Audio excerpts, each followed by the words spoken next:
Okay, I don't know if y'all heard any of that. I don't know if y'all heard any of that, but I'm gonna read it again. Okay, again, again, and again. So the spectrum of relationships, the science and practicalities behind partner selection.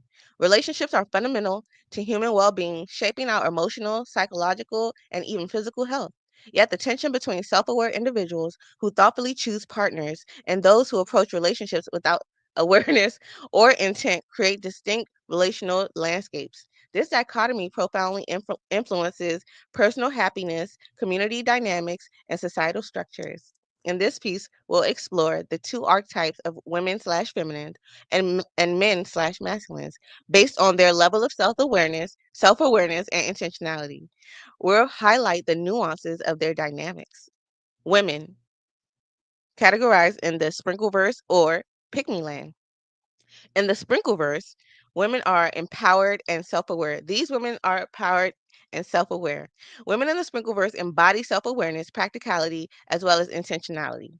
They understand the value they bring to relationships and prioritize their well being, emotional fulfillment, and financial security. Okay, let's repeat that. And their financial security. Characteristics of Sprinkleverse women. They prioritize aligning with providers who honor their value and fully invest in their partnership. They under who hold on. They prioritize aligning with providers who honor their value and partners who fully invest in their partnership. Okay, period, period. And into the woman, period. Okay, they understand the importance of boundaries, self-care, and reciprocal relationships. Their knowledge about societal dynamics enable them to navigate life with confidence and strategy. Okay. An example of a Sprinkleverse woman is Sarah. A Sprinkleverse woman, she ensures her partner invests in her emotional and material needs, understanding that a balanced relationship fosters mutual respect.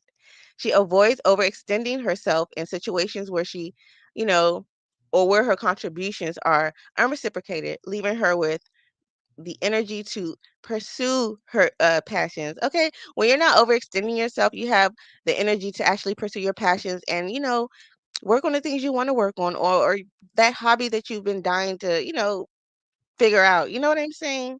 Yes. So this is fully opposed to a pick me land woman who is a woman that's compromised and unaware in most cases. Women in pick me land often lack self-awareness and the knowledge to advocate for their self-worth. Their self-worth. Okay, period. Or their worth, period. They find they may find themselves in one-sided relationships seeking validation through overgiving or tolerating disrespect. Characteristics of pick me land women include, but not limited to, okay, but not limited to. they often pursue they often pursue approval from men, compromising their standards and well-being. Okay. They may undervalue themselves, equating sacrifice with love. Okay. They are susceptible to emotional and financial exploitation. An example of pick me land woman is Emma, who continually sacrifices her time and finances to please her partner, who shows minimal reciprocity. Over time, she feels drained, undervalued, and stuck in a cycle of unfulfilling relationships. Now, let's head over to the men's. To the men's and them. Okay, okay. They're subdivided into providers and then those that are in Dustville. Providers are resourceful and self aware. Providers are men who recognize their role in nurturing and supporting their feminine partners. They are emotionally intelligent, resourceful, and focused on ensuring their partner's well being. Period. Characteristics of providers are they're financially stable and see providing as a responsibility and as a privilege, not as a favor. They view their feminine partners as muses who inspire their productivity and success. They exhibit emotional maturity and consistency in action and words. Okay, action and words. Actions and words. Both of them. Both of them. Both of them. All right. An example of a provider is John, who ensures his partner feels secure in every sense, emotionally, financially, and physically. He understands that her happiness is a reflection of his success and takes pride in meeting her needs. Period. Versus a male in Dustville. Okay, a male in Dustville. They are unproductive and unaware and lacking serious resources. Men in Dustville lack resources, direction, and emotional maturity. They often engage in exploitative my aligners. They often engage in exploitative behaviors, expecting partnerships to be transactional without reciprocation. Okay, reciprocation. Anyways, characteristics of Dustville men include they avoid responsibility and often blame external factors for their shortcomings. They manipulate or gaslight their partners to maintain control. Okay. And then they see relationships as a means to an end rather than an actual partnership and actually having the privilege of taking care of a woman that they've earned. Period. An example of a Dustbill man is Kevin, who expects his partner to split all expenses while degrading her, okay, and degrading her emotional needs, financial needs, all the needs. Period. Straight up exploiting her. Okay. He justifies he justifies his lack of contribution by citing temporary setbacks, but never takes actionable steps to improve. All right. Mm. Subcategory and their importance. Hold on, let me play it. Okay, let me play it for y'all. Okay, because I worked in speculation. Where's science? Okay, where's science? Period.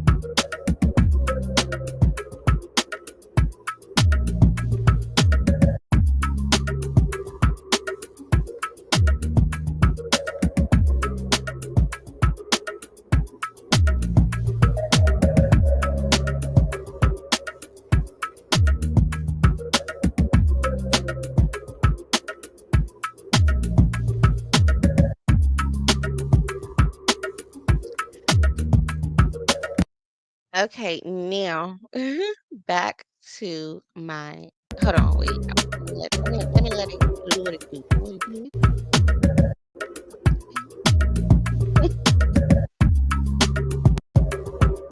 Okay, there we go. I'm gonna let y'all look at that. All right. Okay. There we Can you hear me? Okay. Okay. Period. Now, subcategories and their importance. Women entering the women entering the goddess universe or remaining compromised. Sprinkleverse women who elevate themselves into the dash goddess universe operate with intention and righteousness. They prioritize partnerships that align with their values, avoiding exploitation and manipulation. The dash goddess universe these women in the Dash Goddess universe inspire their providers to reach new heights and create partnerships rooted in mutual respect and growth. The women in the Dash Goddess universe subsection of the Sprinkleverse again operate with intention and righteousness. Okay, because you can be in the Sprinkleverse and just not give a fuck at all. Okay, and as women, that's within our right. We can or we cannot. Okay, period. And then the subsection of the Sprinkleverse are the Dash Goddess Universe women and the compromised women. Okay, period. So they're compromised when women in this category are compromised when they have access to resources but lack self-awareness to maintain healthy boundaries, leaving them vulnerable. So they may think, okay, they may think that they are Sprinkleverse and the Dash Goddess Universe, but if they still lack any kind of self-awareness, they will be volunteer for tribute. Okay, volunteer for tribute, because how dare you? Did you trick us? Did you trick us into coming in? Okay, so we're always fine-tuning our vetting as well. Okay, but more so, compromised women within the Sprinkleverse are those that are used as tools for the males to accomplish the males end result, which is actually against women. So therefore, yes, they are considered compromised. Versus neutral, there, you can be the Dash Goddess Universe and neutral in a sense, but to be completely compromised like that, meaning that you're using your Sprinkleverse powers basically against women. So therefore, you're going to be on the status of compromise, and you will be volunteering for tribute. Period. Okay. Period. Okay. Yes. So now, men. Righteous men versus providers. Righteous providers versus degenerates. So it's basically like the flip side. You know what I mean? So providers are can be divided into righteous providers or just degenerate ones. You know what I'm saying? Based on, again, intentions and their actions, just like in the Sprinkleverse versus the Dash Goddess Universe versus the Compromise, right? So righteous providers, they are in emotionally safe as I guess a male can get, financially stable, and respectful, creating a haven for their feminine partner. Whereas a degenerate provider, while they may have many resources, they lack emotional maturity and exploit their position, leaving relationships toxic and unbalanced. Either way, you know what I mean? And for maybe not the best intentions in the long run. You see what I'm saying? Like, he can be a provider, he can be a gambler. You know what I'm saying? He can provide for you in the short term. You know what I'm saying? But you got to make sure you have another one. Okay, okay. You don't want to be locked up. Don't want to let with him. Okay, period. So why this dynamic even matters. The disparity between these archetypes creates tension, as individuals from Pickmeland and Dustville can compromise the well-being of those even in the Sprinkleverse and amongst providers. Relationships with imbalanced power dynamics often perpetuate cycles of dissatisfaction, exploitation, and unmet potential, which is the worst. Which is the worst. This piece encourages both men and women to engage in self-reflection and personal growth. By understanding where they fall on this spectrum, individuals can take actionable steps to elevate themselves into healthier dynamics. Women can rise from Pickmeland with knowledge and self awareness, while men in Dustville can achieve provider status by embracing accountability and purpose and making the coin. Okay, making the coin is the most important part, period. Yeah. In a world where relationships influence every facet of life, okay, the ability to choose wisely and intentionally is both a privilege and a responsibility. And us imparting this knowledge onto the younger ladies, the younger goddesses, it's very D Dash Goddess Universe esque, very D Dash Goddess Universe esque, very intentional, very very righteous esque. You know what I mean? All of that, all of that. So I just hopped on here real quick. I thought I would, to share a little bit of that with y'all. And yeah, let me know if you got anything out of this. And yeah, I just wanted to hop on real quick and share what I have been working on a little bit with y'all. And yeah, so also let me kind of just jump into this. Hold on, let me go. So right here, you see the feminine woman. Hold on. Okay. You see the feminine, which is the woman, and I use feminine because it's applicable to even the LGBTQIA plus, right? You have the feminine and you have the masculine. You have the more feminine aspect person, and then you're gonna have the more masculine aspect person, right? So then right here, if you see the two white arrows right after feminine and masculine, you'll see Sprinkleverse, Pickmeland, Provider, and Dustville. So the difference between the two women, what separates the two women from being Sprinkleverse versus Pickmeland again is their intention and again their effort. So the effort that you put into yourself to get up out of Pickmeland is the difference between the Sprinkleverse women and the Pickmeland women, right? So the Pickmeland women may not put as much effort, if any at all, versus the Sprinkleverse woman who puts a lot of effort. Okay, so that's the most important thing when it comes to the feminine aspect. Is our appearance, things of that nature. So the more effort you put into that is what's gonna elevate you from Pickmeland into Sprinkleverse faster. And then that goes for men. So what's most important in the masculine aspect is having resources, money, funds, ability to provide. So the ability, so the effort, again, that's the difference, that's the arrow that can change a Dustville male into a provider, is the effort that he puts into making money, the effort that he puts into having resources, the effort that he puts in to be able to utilize those resources to provide that, and the privilege he feels in providing for, whoever may be in his life. You know what I'm saying? Masculine, you know what I'm saying? Because look, again, it's interchangeable, masculine versus men, male, whatever. It is what it is. So the difference is the effort that they put into making money. Just like it's the difference that the woman puts, it's the effort that she puts into her appearance and caring for herself, grooming, all of those things.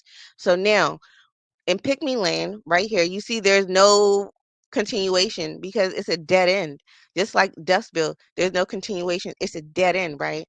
So back to Sprinkleverse. If you see Sprinkleverse, you can go on and elevate further from even the Sprinkleverse. You can elevate further into the Dash Goddess universe, which is based on intentionality and righteousness, right? You know what I'm saying? Or and you're using your sprinkleness, your sprinkleverse, okay, your magic, maybe to help inform and educate the younger goddesses. So that's what really elevates a sprinkleverse woman into the Dash Goddess universe. And then you have a compromised woman. So right here, the difference is intention, right? So the first difference is that separates a sprinkleverse woman from a Pickmeland woman is the effort, right? And then if you want to continue elevating, the difference will then be intention. You get that? So the Dash Goddess Universe goddesses are, aware, of course. They have a righteous aura, a righteous intention. They want to impart more knowledge into the younger women. So you can consider like the compromised women as maybe the women that don't mind throwing other women under the table or under the bus or whatever, um, at the expense of, you know, just the sprinkle. You know what I'm saying? Just the money. Like they don't mind throwing under women under the bus, um, and affecting the greater good instead of enhancing the greater good, right? And then you have, the opposite side of the coin, which is the men, the righteous provider versus the degenerate. Whether he's a provider or not, if you're a degenerate, you're a degenerate, right?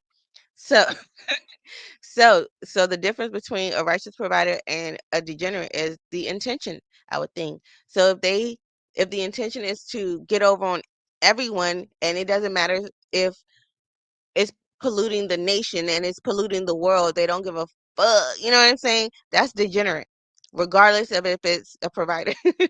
And then you have the righteous providers, such as maybe President Vladimir Putin, President Captain Traore of Burkina Faso, yes, Putin of Russia. These people, these male leaders that are standing up for good causes, to battle Zionism and fascism and things of that nature, imperialism, colonialism. And it's not going to be perfect, okay, because the source is still men doing these things. But as women, if we can at least, I don't know. The women that want to speak up, if we align with those that are going for a righteous cause, then yeah, definitely would benefit maybe the whole of the world. Who knows? But anyways, I just kind of want to get that off real quick. You know what I'm saying? If you have anything to comment, please comment it below. I will check. Okay, don't worry, I will check. I do that from time to time. Okay, but it's your girl, the Yoruba Goddess Cake Audit, you know what I'm saying? And it's been a minute, but I had to come and cook a little bit real quick with y'all. I'm in the kitchen.